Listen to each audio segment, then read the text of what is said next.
What is up, everybody? Welcome to the Perfectly Blended Podcast. Season 5, Episode 5. Today, we talk about how words can hurt your marriage. That's coming up right now.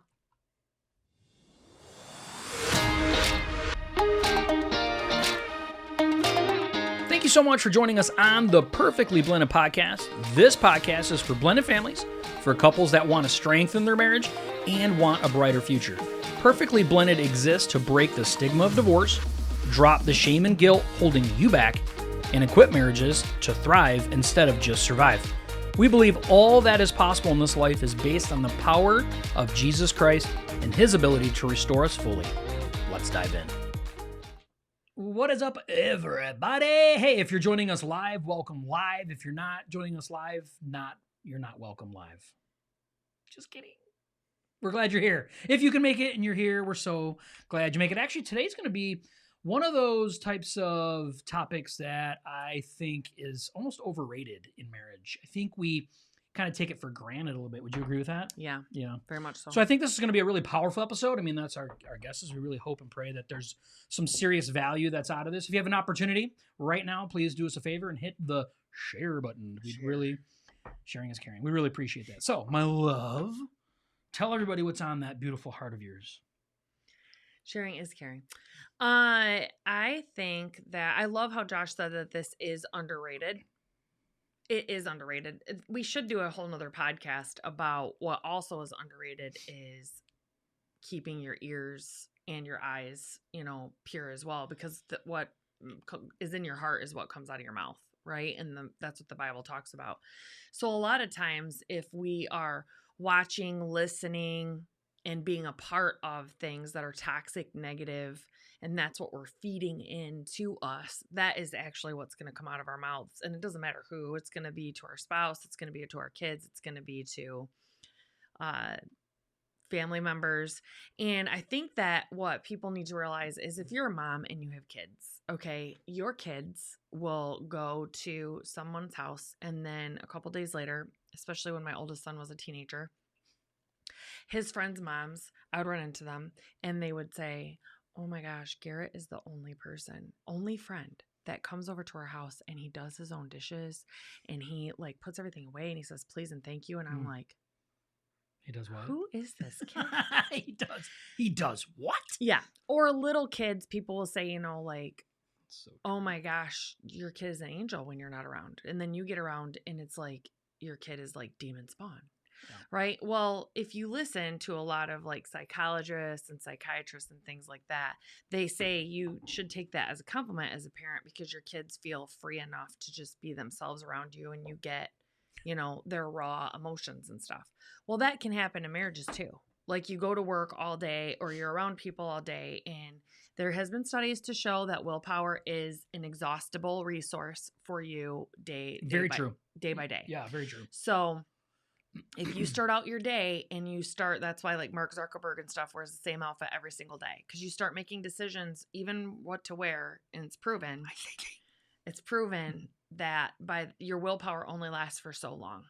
So if you are at work all day and you are an evil person too, it's going to be worse because you're really having to keep yourself in check and you're not being an authentic person, and you're having to be so nice to all these people that you just despise.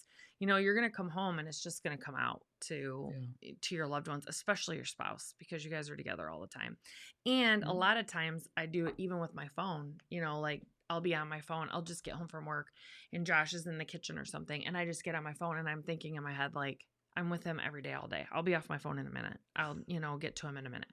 And you shouldn't think that. No, I shouldn't. And you're right. I shouldn't. Your relationship on earth, your marriage is the most important one. So it needs to get treated as such. So. Yeah, I think that's why that's a big part of why we want to speak about marriages, is because we understand the type of work that goes into it. It's not It kind of reminds me of like recovery, right? Because we're very familiar with recovery. If you've listened to our podcast before, that we're both recovering alcoholics, and recovery is a big part of who we are. But it's not like hey, the 12 steps. Yep, I did the 12 steps. I'm good. That's the rest of my journey, and that's just not how it works. And we understand the value in like pouring into your marriage each and every day. And trust us, you don't always feel like pouring into your marriage, right? Some days you're just like, this sucker can be on cruise control, okay? Like I want to sit in the back seat for a little bit, because it can get tiring. Jesus, take the wheel. Yes, yeah, like anybody take the wheel. Like I don't want to take the wheel, and so that's understandable. But you understand how easy it can be to fall into that mode all the time. Complacency. Because the reason why is because our lives are not simple, right? They're just not easy, and there's always more, right? If we sit, the one thing that Christy and I have talked about over the years is like when people are like, "Oh, how's it going?" The very first thing we'd always say is, "We're just so busy." Yeah. And it's like we get tired of saying that because we know everybody's busy. Yeah. Right? Like I don't want to just keep telling everybody we're busy. We're busy. But if we allow the world, right, busyness to overcome and take our marriage, it affects every aspect of our lives. And it just does. Our kids' lives, our lives, your work's lives. Mm-hmm. Like if your relationship isn't strong in your marriage, like you're miserable. Mm-hmm. And that's the truth. Like, and everything around you gets impacted because of it. So, but words are just such an important part. We don't even realize it. Like, probably at church, probably been to church before, and your pastor's probably said, what goes in comes out, right? Our pastor actually just said that this last week. We've heard it a billion times. But how often do we actually get serious about that, right? Yeah. The words that are coming out of our mouths may just not be, we think, are no big deal, but are they? So we're doing this as a reminder. We're doing this as a refresher. As a constant reminder, refreshers that we all need to know about. Like words can hurt in your marriage. Like they absolutely can. Yes. So anyway, we're going to break down the 3 things that we think that are a major part to move away from these hurtful words in your marriage. And we're going to kick it off with number 1. Number 1. Oh, you changed the sound. I did. Remember? I like that one as well. Well, everybody gets sad. Boo. Chrissy doesn't like the ding. No. Got to change it up once in a while. Okay. So number 1 is you have to remember that you're a team. You're a team. You are a team. And that's hard to remember sometimes, especially here we go, in a blended family. It's very hard to remember that you are a team with your spouse. Like you naturally want to gravitate to being a team with your kids, right? Because those are my kids and you're not going to love them like I love them. Yep. And, you aren't going to have unconditional love for them like I have unconditional love for them. So it's very, very, that is a constant battle. I know that you have to fight against, and the urge that you have to fight against, because you guys are a team. God has called you. You are together now. He's blessing your marriage now. Everything needs to be about you two. You are on the same team. I just saw a quote today when I was scrolling, that said, I think Jay and Laura LaFoon shared it actually. And it said, if you're always fighting with your spouse to win, you have to remember that God has united you now as one. So you win together or lose together. That's right. And I just, I thought that was a good reminder for today. And we talk about like if one fails, you both fail. You do. And you have to remember, like, the last thing I want to do is I don't want Christy to feel bad about Christy, right? Whether she's acting out or doing something that I don't appreciate or I don't like, or I think she's being mean to me, or that she's trying to be hurtful, I still have to remind myself, like, this is my teammate. And teammates aren't always on all the time. We're not always at our greatest, because there's times where Josh is not at his greatest. I remember not too long ago, Christy's like, later in the day, she's like, we kind of talked about, like, I was in a bad mood. She's like, oh, I know. I could tell first thing in the morning. She's like, ooh, I need to watch what I say today. Right? So, like, we know, right? We know. And we have to remind ourselves, like, look, if we are in a marriage where we feel like our teammate is truly against us and hates us enough to like want to be mean to us, there's a much deeper rooted issue going on. Like that needs to be addressed, right? So the hurtful things, like, we're on a team. I don't want to drive Christy into the ground. And I made a commitment. I've said it on episodes before. I've made a commitment when I very first started getting in a relationship with Christy that I will never say a hurtful word or cross word to her. Right? I've said things that have hurt her feelings, but never an intentional name calling or anything of that nature. And I've stuck to it because it means so much to me, because I want to make sure that Christy knows that she's on my team, that she never feels like she's not on my team. So Josh has studied me. Josh is a studier. He's a researcher. So he's learned me very, very well. And it's amazing to me because I'll be in a bad mood some days, and I'll say something to him and he'll be like, hey, you need to love me. or hey, you need to be nice to me. And it instantly like deflates me. And I'm like, oh yeah, instantly puts me in check in a loving way. Now, women, if your husband's being snarky or something to you, you can always just take your clothes off. But that works. It works. I haven't gotten 100% good at that yet, because when he's being mean to me, the last thing I want to do is take my clothes off. But actually, that worked actually. So yeah, it would work. Hands down would work. I was going to make a point and I don't even remember what I was going to say now. So that just makes it even more fun. That is so, you didn't know I was going to say that. No, it didn't. And I'm not mad anymore. If I was mad before, I'm not mad anymore. Okay. But that's the truth, right? We have to understand that we are on the same team. And if we are going into this relationship, or we're in this relationship and we're not treating each other like we're on the same team, the words that come out of your mouth are going to be completely different than if they were. And so it's a big mindset, understanding that you guys are both on the same team. So that's number one. Number two is, if you can't say anything nice, don't say anything at all. And it's true. What your mama told you. But I truly believe, because we all need constructive criticism, right? And the Bible says that you are to, approach one another in love. Mm-hmm. And a lot of people forget that part, because I do a heart check. What's your heart check? And are you saying something to your spouse because you actually are viewing yourselves on the same team and you're doing it to be helpful? Like, Josh gets annoyed sometimes because his memory is a lot better than my memory. So a lot of times when I'm saying things aloud repeatedly to him, like, don't forget, I'm actually not doing it for him. I'm doing it for me, because I will forget. So I'm saying it out loud to make sure, also to maybe he'd remind me. So when the day comes up, he'd be like, oh yeah, remember? And I'd be like, no, I don't. She said it so many times, I'm like, I'm not reminding you. I'm not doing it. You should remember by now. But if you are doing it truly to be helpful and to be like a helpmate with your partner, it is, saying something nice, and they could take it wrong. But if they know your heart, that's when you guys have to talk about that. But if you're being a nag, or if you're a name caller, like him and I don't believe in the joking, picking at each other. No. Now, in some relationships, to each their own, every relationship's different. That just doesn't make sense to us. Just like, people that don't have an alcohol problem, it doesn't make sense to us how you can go and drink one beer and then not drink anymore. Doesn't make any sense. No. So that's the same for us with this. Like, it doesn't make any sense for couples that sit and like poke fun at each other to joke, So we just don't believe in that in our relationship. And we're both really not passive aggressive people. We're not either. So. We're either passive or we're aggressive. Yeah.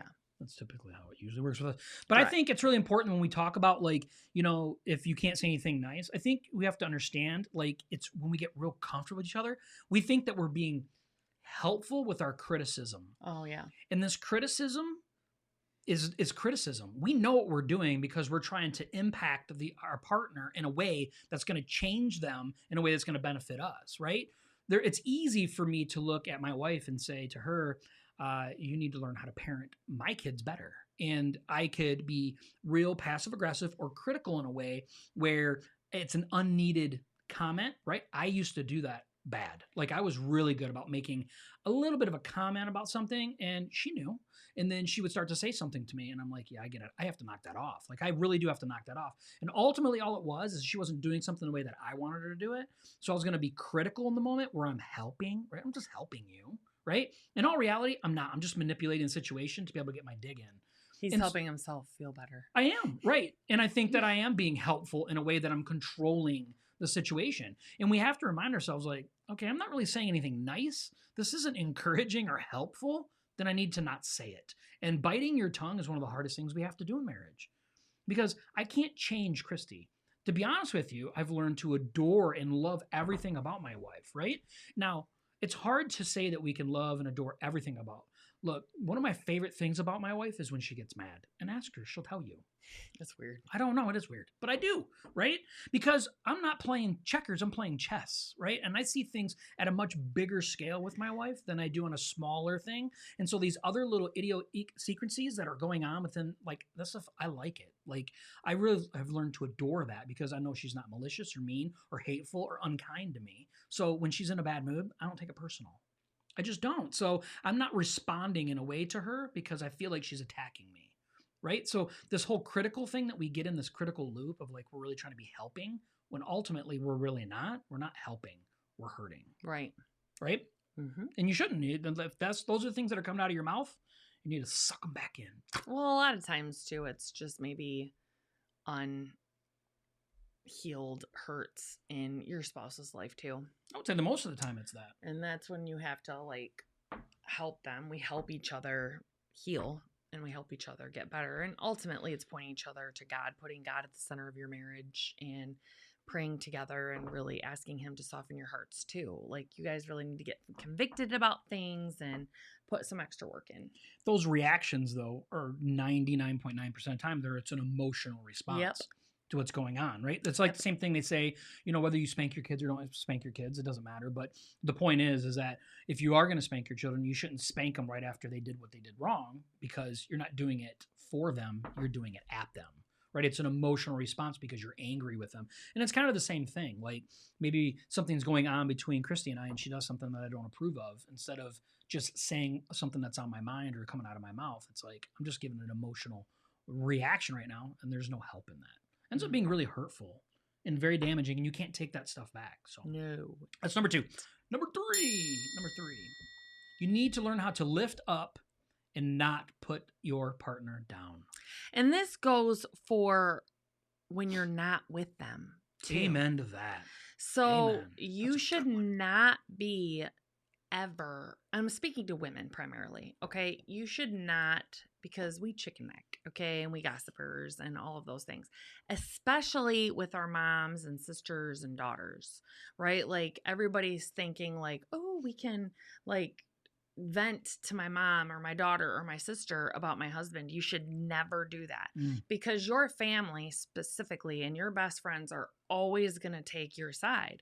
And then what happens is you're angry in that moment, or you guys are having a fight in the moment, and then they get this tainted view of your spouse. Well, what happens? It's usually, especially with moms and daughters and sisters, it's usually never brought back around like, hey, I was wrong. I was super mad about this because I mistook what he said. Or, hey, he did screw up that day. I shouldn't have, told you guys about it. He came back and apologized and made it right. Usually that follow-up isn't done.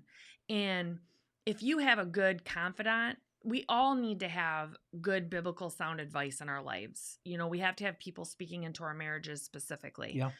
And if you have a good trusted friend or confidant that you can go and you can talk, and this person isn't like, oh yeah, girl, oh yeah, you should leave. Oh yeah, you should go spend the night at your friend's house, or he should sleep on the couch.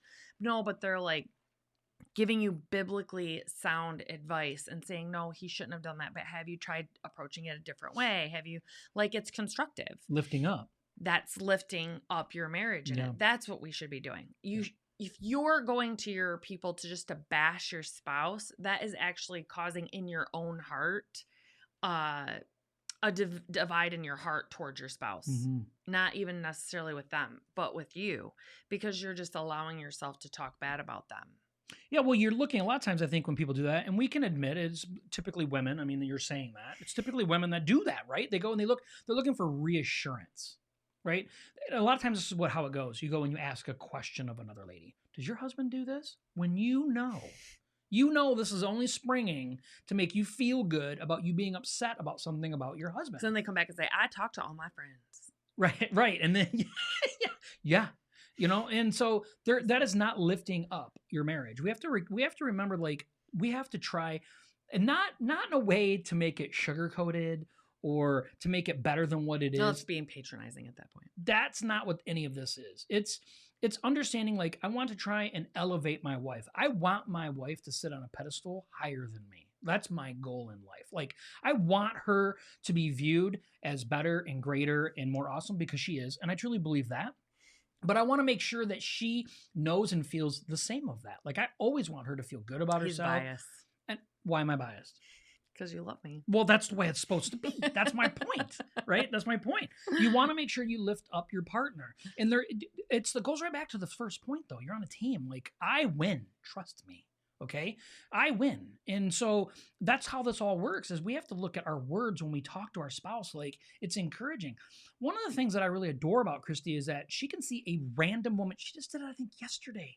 Walking through the mall right in the middle of our store. We were somewhere, Meyer. Right in the middle of a conversation, her and I. She just stops dead and talks to this woman, puts her hand on her shoulder and goes, "Ma'am, I love your purse." Like, who does that? It was a pretty purse.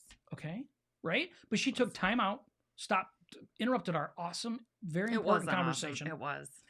But she stopped and she said, "Hey, ma'am, I appreciate your purse." And what she's doing is she's using her words, right? Us guys, we have very few words, okay? And that's bad because our wives need these words. They need these words of encouragement. They need to know that they're beautiful and sexy and voluptuous and all these wonderful things and intelligent and driven and great moms and great wives. Like they need to hear these things. And for me, that was hard in the beginning. Mm-hmm. Like I sucked at it. It's not because I didn't think it. Yeah, on our first date. Oh, here we go. Okay, on our first date, I went out and bought, I'm giving them an example. Oh, you sure are. I went out and bought a whole new outfit because a lot of you don't know, but I had known Josh since I was 18. We, separated.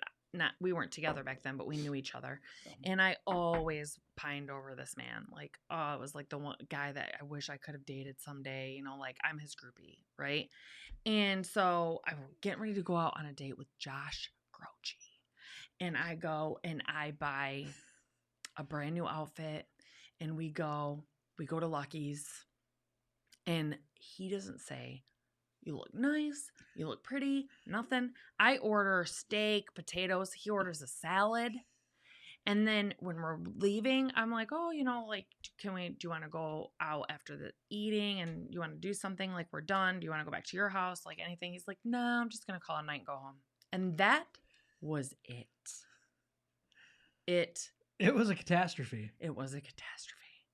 It was. Well, anyway, that's an example. I stunk at it because I didn't know how to date.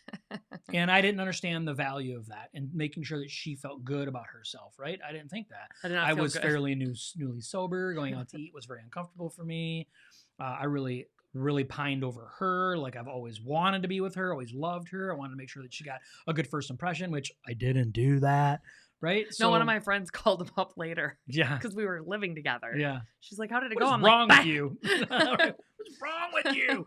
Yeah, but my point is we have to make sure that we're being intentional with our words, right? We're wanting to lift our partners up, make sure that they know, even if it's redundancy, right? My thing with Christy is it's like almost on a daily basis, I always slap her behind. It's like my thing. It's what I do. But that's my thing. And I have to remind myself that's not for her. That's actually for me. Right? And it's easy for us to get lost up in our words, thinking that we're doing something for them, when in all reality, we're just really doing it for us. And so that's why we have to remind ourselves all the time that we're trying to lift our partner up, which means we're giving them words, right? Words of affirmation, words of love, words of kindness, words of encouragement. And watching the poor things that come out of our mouths, that it's not constant criticism or being, corrective or all these other things, and it's easy to get away with that after a while in a marriage because your spouse kind of gets numb to it. And then that's bad. And that's the danger zone. Yeah. Cause we can get, especially if you are busy, I try to not say that word. I used to be really good at it and I'm not anymore. I used to say, we just have, our plate's full or, we have a lot going on, but no big deal. But then we get to the point where I'm like, okay, we're regimented. Like this time we do this time we do this time we do this. And there's really no like, what's the present? Like we're not really being present. Yeah. We're not really making eye contact. Mm-hmm. We're not being intentional with our words. It's kind of, we're really not there. We're just going through the motions. And our spouse, our relationship deserves better than that. But the point is not to be like, "Oh my gosh, I didn't do that today. Oh, I suck so bad." Yeah. It's understanding that you're not going to be perfect every single day. It's what we do consistently that matters. That's Josh turned me on to that. So it's like if 80% of the time I'm being, a very, very good spouse and 20% of the time I have bad days throughout our lifetime, I'm doing it right. If 80% of the time I'm a jerkwad and 20% of the time I'm a good spouse, I'm doing it wrong. Yeah. So it's just what consistently that you do. That's and Mark said, I try to always keep in mind that things that have been said cannot be unsaid. You Mhm. can be sorry and forgiven, but unfortunately, as human beings, things that are said always seem to linger in the back of our minds. And that's true. Yep. And that's why, what's the saying that parents used to say? Like, once the words are said, you can't take them back. There's I no heard, taking them back. I am sorry, but I'm going to go off on a little thing right here Here we go. because I heard one of the most greatest analogies for me when it comes to words. So it was like a talk or professor talk or something that said, you go to a person like this. Someone went to a priest or something and said, I said something about this person. I gossiped about them. And I've said I'm sorry, but, they won't forgive me or whatever. And he's like, I want to give you a homework assignment to do. So write on a piece of paper a word like angry, or write something on a piece of paper, and then go up to the top of this building in the city. And you go up to the very top of it and you shred up that piece of paper and then let it go out into the air and watch all the pieces of paper go and fly around and scatter all over the city. Now try and go pick up every single one of those pieces of paper. That's what words do and gossip does to people. And you cannot, there's no possible way that you can go back around and find every single little tiny piece and scrap of that paper once it's been scattered out there. And I'm still not good with my words all the time. I am a very word diarrhea person. So diarrhea person. Yes. Like someone comes up to me and it's like, they ask me a question, Christy, do you think this shirt looks good on me? I'm like, no. And then I'm like, I needed to filter that first to be like, it's okay. But, you can say things nice. And sometimes when someone asks me something, I'm just like, Your usually starts with your face, though. Yeah, that's true. Usually starts with your face. Her face Control gives my away. face. If you ask me a question, I'm like this. I'm like, control your facial expressions in my head. That means she thinks your shirt's ugly. That's probably what it means. Anyway, the whole point of this episode is that we really need to pay attention to the words that are coming out of our mouths. And I think we pay attention more of the words that are going in our ears than we do about the words that are coming out of our mouths. And that's the truth. That is the truth. Yeah. And what do you say? 2 ears, 1 mouth. 2 ears, 1 mouth. But all this listening isn't in a healthy way. It's an opportunity then to be able to spew it back. And that's what we're always waiting for. Yeah. But my spouse said this, but my spouse said that. And that's the way that we justify the things that come out of our mouths. But change doesn't begin with other people. Change begins with you. And we have to remind ourselves that. The only way my relationship's going to get better isn't my reliance on Christy doing better. It's my reliance on me doing better. And that's the way it is. That's the way it has to be. I have to be the most responsible person in my relationship. And that's the way I have to feel about it. And I'm welcome to take on that load. But the beautiful thing is because I choose to do that, I have a wife that does that. So I never have to. And that's a wonderful, wonderful, well-oiled machine when we think and feel that way each and every day, that my words need to be intentional. And I'm not good at it every day. I'm not. But I feel like I'm getting better as age and as my relationship gets more comfortable and more trusting, and it becomes more important to me. And we're not as sensitive too, though. Like we are getting more confident in ourselves through God and everything as else. we grow.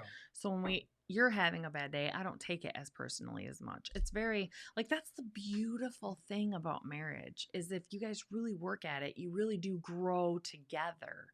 And no, you're not taking away their individuality, but it's like I'm growing and becoming a stronger person. So I know when he's having a bad day, I'm not like, oh, Josh is being mean to me, type of thing. It's he's having a bad day and I want to try to make his day better or stay away from him. I mean, one of the two. Yeah. So that usually works. Do you understand the words that are coming out of my mouth? So we want to thank you so much for being here for this episode, season 5, episode 5. Words can hurt your marriage. Pay attention to the words that are coming out of your mouth, not the ones that are going in your ears all the time necessarily. So I want to thank you for being here, and we'll see you guys next week at 7. So excited. Bye.